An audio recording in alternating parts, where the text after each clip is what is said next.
Ito pala yung video na nag-viral at umabot na ng mahigit 23 million views na in-upload ni Gina Lynn Sevilla.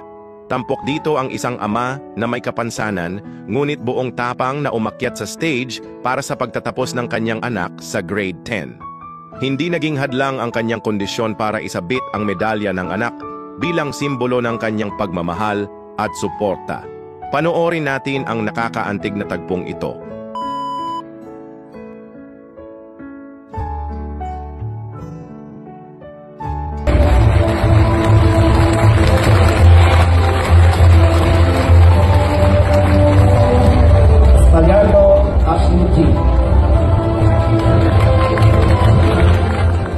Ito ang tunay na gintong medalya, hindi lang yung nakasabit sa leeg, kundi yung kwento sa likod nito.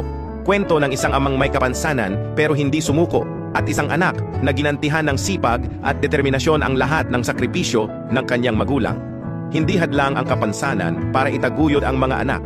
Diskarte sa buhay, tiyaga at pagmamahal ang puhunan. At sa panig ng anak, hindi rin hadlang ang kahirapan para mangarap at magsikap. Nakaka-proud ang batang ito dahil pinatunayan niyang kapag pinagbutihan mo ang pag-aaral, ikaw naman ang magiging pag-asa ng pamilya mo.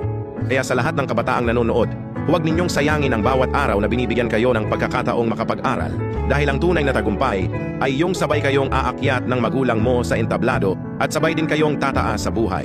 Proud po ako sa inyo, tatay. Naway maging inspirasyon ka sa iba.